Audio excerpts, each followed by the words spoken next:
दोस्तों, अब सबसे बड़ा सवाल 2025 में पितृपक्ष कब से कब तक रहेंगे? पितृपक्ष की तिथि क्या है?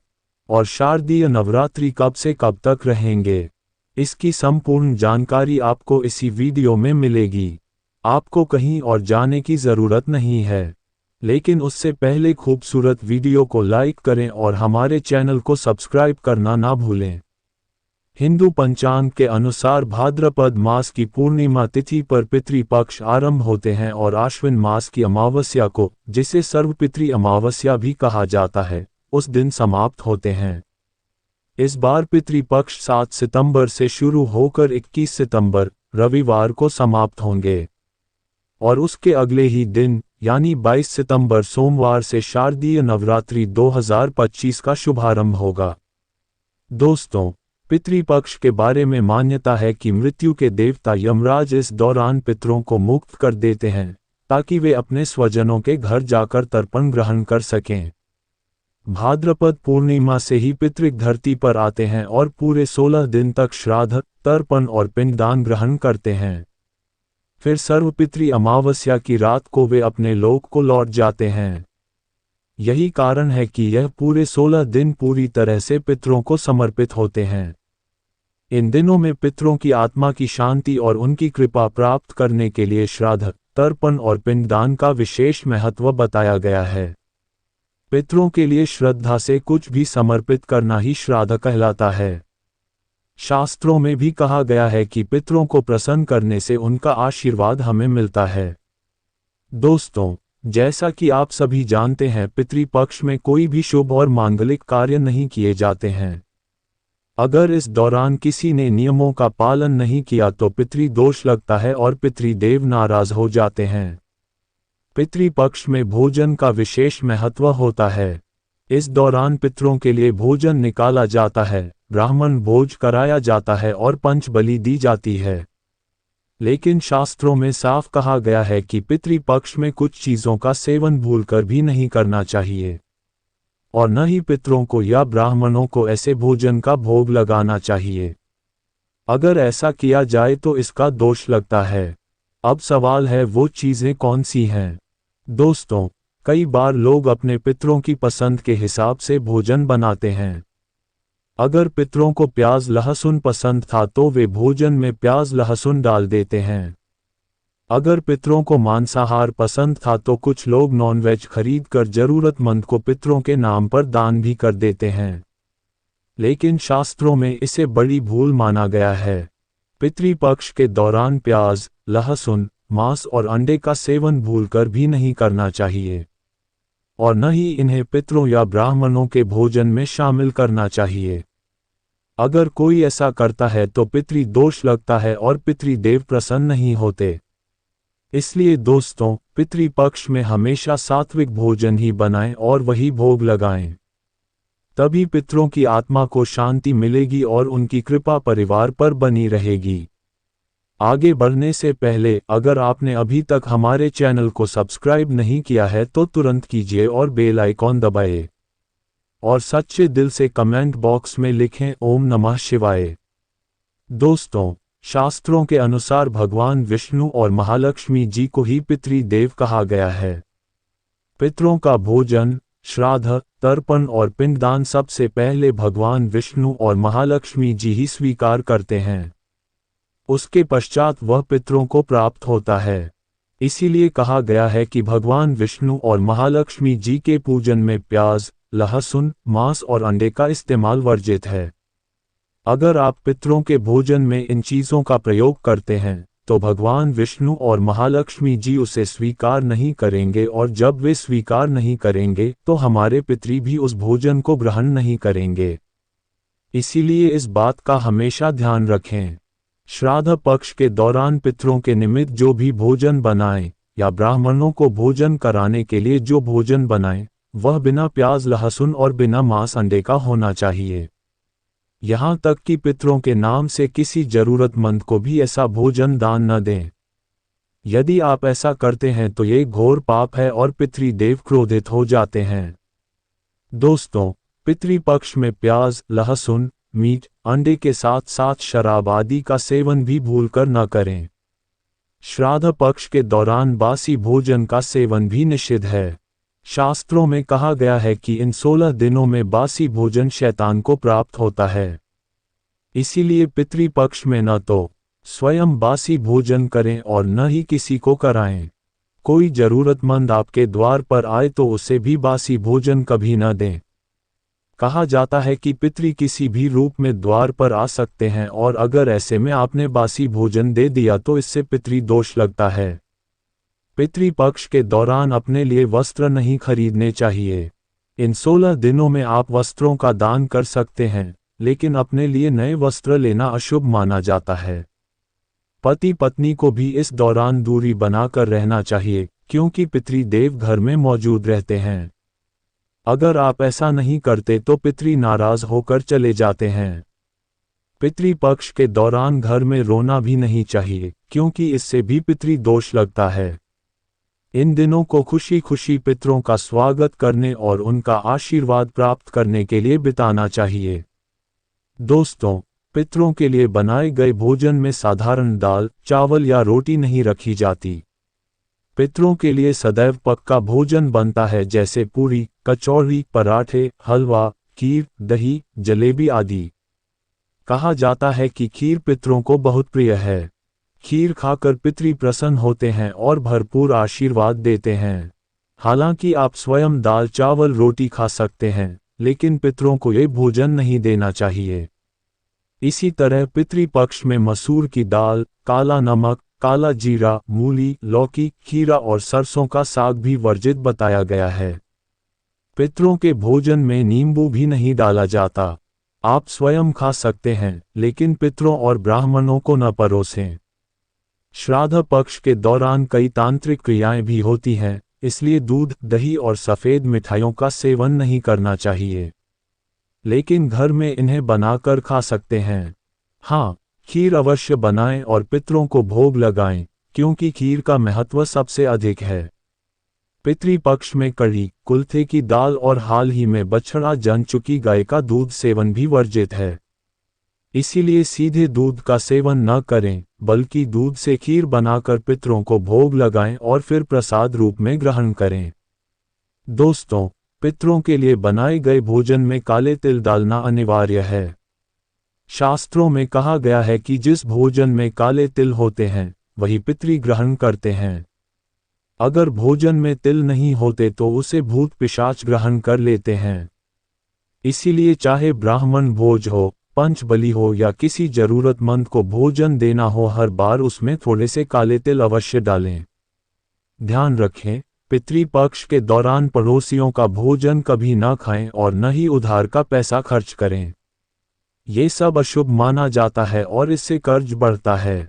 गरुड़ पुराण में कहा गया है कि यदि आप बहुत अधिक व्यंजन न बना सकें, तो केवल एक व्यंजन ही पर्याप्त है, दूध और चीनी से बनी खीर। खीर में सूखे मेवे डालकर पितरों को परोसें। इससे पितृ सबसे अधिक प्रसन्न होते हैं और ढेरों आशीर्वाद देकर लौटते हैं। दोस्तों, पितरों के प्रिय व्यंजनों की बात करें तो सबसे पहले आता है कद्दू की सब्जी। गरुड़ पुराण के अनुसार कद्दू की सब्जी पितरों को अत्यंत प्रिय होती है। यह एक सात्विक व्यंजन है जो श्राद्ध प्रसाद में अवश्य परोसा जाता है।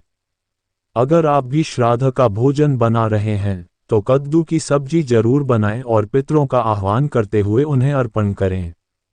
तीसरा व्यंजन है शुद्ध घी की रोटी।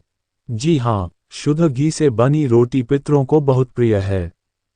इसे बनाकर अपने पितरों को अर्पण करें और फिर एक रोटी गाय को तथा 2 छोटी रोटियां कुत्ते को खिलाएं। कहा जाता है कि पितृ जिस भी रूप में धरती पर उपस्थित होंगे, वे इनसे तृप्त होकर आपको अवश्य आशीर्वाद प्रदान करेंगे। चौथा व्यंजन है पीली मूंग दाल और सफ़ेद उड़द दाल।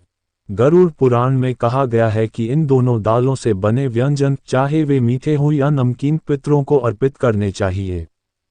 खासतौर पर श्राद्ध तिथि पर यदि आप ये दालें बनाते हैं, तो इसका अत्यधिक लाभ मिलता है।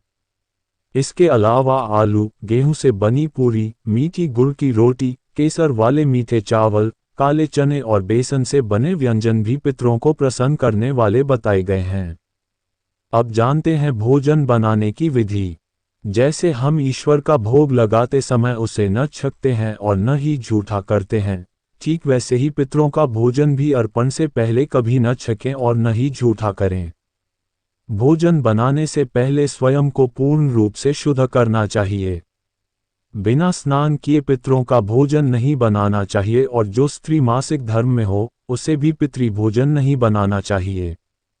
भोजन बनाने से पहले रसोई घर को गंगाजल से और यदि गंगाजल न हो तो साधारण जल से शुद्ध करें। इसके बाद भोजन शुरू करने से पहले ओम पितृ देवाय नमः या ओम वासुदेवाय नमः मंत्र का उच्चारण करें। अब जानते हैं कैसा भोजन नहीं बनाना चाहिए। कई लोग मानते हैं कि उनके पितरों को जीवन काल में मांसाहार पसंद था, इसलिए उन्हें श्राद्ध पर मांसाहारी भोजन अर्पित करना चाहिए। किंतु पितृलोक में प्रवेश के पश्चात पितरों का आहार सात्विक हो जाता है। इसीलिए श्राद्ध भोजन में तामसिक व्यंजन का प्रयोग कदापि नहीं करना चाहिए। साथ ही प्याज, अदरक और लहसुन का प्रयोग भी निषिद्ध है। यदि ऐसा किया जाए तो पितृ भोजन ग्रहण नहीं कर पाते और भूखे ही लौट जाते हैं। पितृ भोजन में तीखे मसालों का भी प्रयोग न करें। जितना हो सके भोजन को मीठा और सात्विक बनाएं ताकि पितृ उसे सहजता से ग्रहण कर सकें। यहाँ एक अत्यंत महत्वपूर्ण बात है, अक्सर हम पितरों को भोजन तो अर्पित कर देते हैं लेकिन जल अर्पण करना भूल जाते हैं। जबकि शास्त्रों में जल अर्पण को सबसे आवश्यक बताया गया है। पितरों को आप भोजन न भी दें किंतु पूरे पितृपक्ष में जल का अर्पण अवश्य करें ताकि वे प्यासे न लौटें। अब जानते हैं उन 4 चीजों के बारे में जो पितृपक्ष के दौरान भूलकर भी उधार नहीं देनी चाहिए। अगर ऐसा किया जाए तो परिवार में कंगाली का संकट आता है, पितृ नाराज होकर घर का त्याग कर देते हैं और पितृ दोष लगता है। सबसे पहली चीज है अपने पूर्वजों से जुड़ा धन या कोई भी स्मृति, जैसे बुजुर्गों द्वारा दिया गया चांदी का सिक्का, रुपया, पैसा, धार्मिक वस्तु, पूजा सामग्री या कोई भी कीमती निशानी। अगर आप इन्हें किसी को उधार दे देते हैं तो पितरों का आशीर्वाद खत्म हो जाता है। इसे हमेशा संभाल कर रखना चाहिए क्योंकि बुजुर्गों की निशानी सोना चांदी से भी अधिक मूल्यवान होती है। दूसरी बात है धन का लेन देन। पितृपक्ष के दौरान अगर कोई आपसे पैसा उधार मांगने आए तो भूलकर भी उसे न दें और न ही किसी से उधार लें। शास्त्रों के अनुसार इस समय दिया या लिया गया पैसा कभी वापस नहीं आता और ये दोनों पक्षों को कर्ज में डुबो देता है। तीसरी चीज है दूध, दही, छाछ जैसी सफेद वस्तुएं। पितृपक्ष में इन्हें केवल पूर्वजों को अर्पण किया जाता है। अगर कोई सुबह सुबह या संध्या समय इन्हें आपसे मांगने आए तो भूलकर भी न दें। ऐसा करने से पितृ नाराज हो जाते हैं और उनका क्रोध सहना पड़ता है। चौथी चीज है घड़ी। पितृपक्ष के दौरान अपनी घड़ी किसी को उपहार में न दें और न ही किसी से लें, क्योंकि हर घड़ी के साथ समय जुड़ा होता है। अगर आप अपनी घड़ी किसी और को दे देंगे तो अपना अच्छा समय भी उनके साथ चला जाएगा और आपके जीवन में कष्ट बढ़ सकते हैं।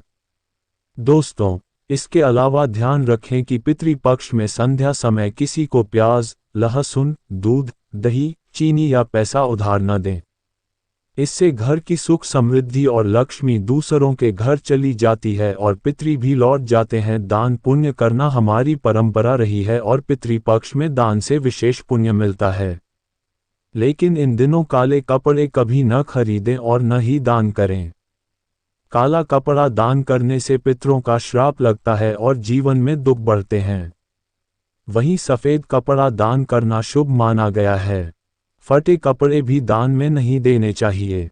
महिलाओं की आदत होती है कि जब रसोई में कोई सामान कम हो जाए तो पड़ोस से मांग लेती हैं। लेकिन पितृपक्ष के दौरान इस आदत से भी बचना चाहिए क्योंकि इस समय हर छोटा बड़ा कार्य हमारे पितरों से जुड़ा होता है। दोस्तों, जैसे कि तेल, घी और घर की हल्दी, ये तीनों चीजें सौभाग्य का प्रतीक मानी जाती हैं। खासतौर पर पितृपक्ष के दौरान जिस घर में ये चीजें सुरक्षित रखी जाती हैं, वहां पर सुख समृद्धि बनी रहती है। इसीलिए पितृपक्ष के समय भूलकर भी इन चीजों को न तो उधार दें और न ही किसी से लें। अगर यह गलती हो गई तो आपके घर की समृद्धि दूसरों के घर चली जाएगी और दुखद परिणाम सामने आ सकते हैं। अब बात आती है वस्त्र दान की। पितृपक्ष के दौरान आप नए वस्त्र दान कर सकते हैं, लेकिन ध्यान रहे, अपने पहने हुए पुराने कपड़े भूलकर भी किसी को न दें, क्योंकि कपड़ों के साथ आपकी समृद्धि भी जुड़ी होती है और अगर ये दूसरों के पास चली गई तो परिवार के लिए अच्छा नहीं होता। इसीलिए बाजार से नए कपड़े खरीद कर ही दान करें और याद रहे, इस दौरान काला कपड़ा कभी भी दान न करें, वरना पितृ दोष लगता है। दोस्तों, पितृपक्ष में बासी रोटी दान करना भी वर्जित है। चाहे जानवर को ही क्यों न हो, बासी रोटी कभी नहीं खिलानी चाहिए। अगर आप पितरों की कृपा पाना चाहते हैं तो ताजी रोटी और ताजे चावल ही बनाकर खिलाएं। साथ ही रोटी में थोड़ा काला तिल अवश्य मिलाएं, इससे पितृ प्रसन्न होकर आशीर्वाद देते हैं। अब बात करते हैं सुहागिन महिलाओं की चीज़ों की। सुहागिन महिला की वस्तुएं माता लक्ष्मी से जुड़ी मानी जाती हैं और यही वस्तुएं घर में सुख समृद्धि आमंत्रित करती हैं। इसीलिए पितृपक्ष में इन्हें भूलकर भी किसी को उधार न दें और न ही दूसरों से लें। इसमें शामिल है माथे का सिंदूर, गले का मंगलसूत्र, पैरों की पायल, बिछुआ और हाथों की चूड़ियां। ये 5 चीजें सुहाग का प्रतीक हैं। इन्हें किसी भी महिला को पहनने के लिए न दें और न ही किसी अन्य महिला की पहनकर खुद इस्तेमाल करें।